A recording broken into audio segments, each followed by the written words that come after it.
ఎలా ఉన్నారు? చాలా కాలం అయింది, ఆల్మోస్ట్ ఒక సంవత్సరం అయింది.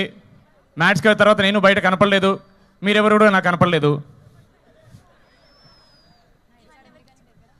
మ్యాచ్కి వెళ్ళిన తర్వాత ఏంటి ఎలాంటి సినిమా చేద్దామని ఆలోచిస్తున్నప్పుడు మాన్సా గారికి కథ చెప్పారు నాకు.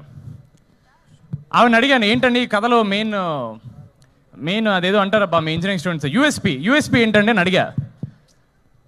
నువ్వే బాబు అన్నారు.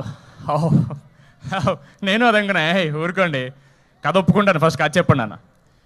ఆవిడ ఒకటే మాట అన్నారు, ఆడియన్స్కి మనం చేసే సినిమాలు సరిపోవట్లేదు, ఇంకా బెటర్ సినిమాలు ఇవ్వాలి, ఇంకా బెటర్ క్వాలిటీ సినిమాలు ఇవ్వాలని ఒక మాట చెప్పారు. నేను అక్కడ ఫస్ట్ పడిపోయాను. దాని తర్వాత కథ స్టార్ట్ చేశారు.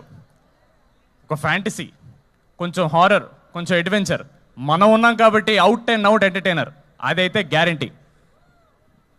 థ్యాంక్ యూ, చాలా సపోర్టివ్గా ఉన్నారు ఇక్కడ ముందు. వెన్నెల ఏమా, వెన్నెల డీడీ కొంచెం బ్రేక్ ఇద్దాం. ఇక నా ఈ సినిమాలో అయితే నా వెన్నెల తనే. సినిమాకి మనం వెన్నెల మార్చేస్తుంటాం అంతే.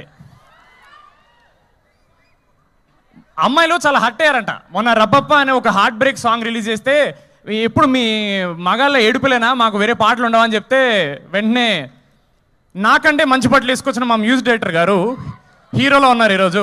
Thank you sir, thank you so much. ఈ పాటని కంపోజ్ చేశారనమాట, పదే పదే అని.